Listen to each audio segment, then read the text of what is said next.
প্রকৃতির যেন আজব খেলা এবার কাশ্মীরে, কারণ মেঘ ভাঙা বৃষ্টি আর যার ফলে বিপর্যস্ত কিস্তেওয়ার সোনমার্গ শুরু হয়েছে তুষারপাত। পরিবেশ পরিবর্তনের ফলে ঘন ঘন বদলাচ্ছে আবহাওয়া।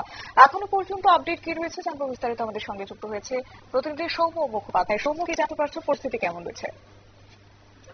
প্রকৃতি যেন অদ্ভুত একটা খেলা দেখাচ্ছে কাশ্মীরে, কারণ আমরা গত 4 দিন আগেই দেখেছিলাম কাশ্মীরের কিস্তোয়ার জেলার 400টি এলাকায় একটি ভয়াবহ মেঘ ভাঙা বৃষ্টির ফলে সেই জায়গাতে প্রচুর ক্ষতি হয়, প্রচুর প্রায় 100 জনের মতো মানুষ মারা গেছে, প্রচুর সম্পত্তির ক্ষয়ক্ষতি হয়েছে, বেশ কয়েকটি রাস্তা সম্পূর্ণ নষ্ট হয়ে গেছে এবং বর্তমানে এখনো সেখানে স্বাভাবিক করার চেষ্টা চলছে, কিন্তু প্রাকৃতিক দুর্যোগ মাঝে মাঝে বৃষ্টির কারণে উদ্ধার কাজ ব্যাহত হচ্ছে, ফলে পুরোপুরি এখনো পরিস্থিতি স্বাভাবিক করা যায়নি।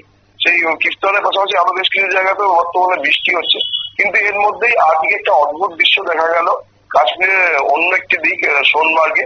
সেইখানে প্রথম এই মরশুমে প্রথম তুষারপাত হলো এবং যার ভিডিও বিভিন্ন সোশ্যাল মিডিয়া ইতিমধ্যেই ভাইরাল হয়েছে। আর এরপরেই প্রশ্ন হচ্ছে যে কাশ্মীরের এক প্রান্তে যখন বর্ষার মরশুম এখনো পর্যন্ত শেষ হয়নি, মাঝে মধ্যে প্রবল বৃষ্টি হচ্ছে এবং তার ফলে জনজীবন বিপর্যস্ত। 4 দিন আগেই আমরা কিস্তোয়ারে মেঘ ভাঙা বৃষ্টিতে ভয়াবহ পরিস্থিতি সৃষ্টি হতে দেখেছি।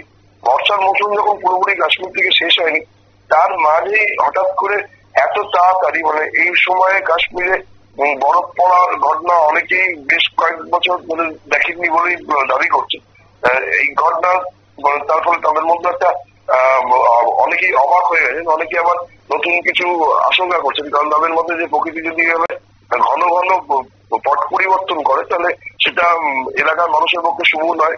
অনেকেই সিঁদুরে মেঘ দেখে তারা আতঙ্কগ্রস্ত হয়ে পড়ছে যে প্রকৃতি যদি এইভাবে বারবার রূপ পরিবর্তন করে তাহলে হয়তো বড় কোনো বিপর্যয় প্রাকৃতিক আসতে পারে বলেই তারা মনে করছে। যদিও এখনো পর্যন্ত সরকারিভাবে তুষারপাত কিংবা মেঘ ভাঙা বৃষ্টির ফলে কোন রকমের মৃত্যু কিংবা কোনো আহতের খবর কি মিলেছে?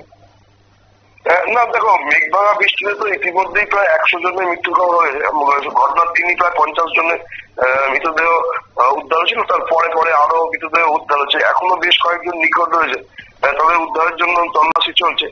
কিন্তু সোনমার্গে যে তুষারপাত হয়েছে, বরফ পড়েছে, সেটি পাহাড়ের ওপর পড়েছে, সোনমার্গের উঁচু এরিয়াতে। কিন্তু যেটা মনে করা হচ্ছে সেখানে যা পরিবেশ হয়েছে তাতে সোনমার্গের নিচু এরিয়াগুলোতেও 2-1 দিনের মধ্যেই তুষারপাত হবে।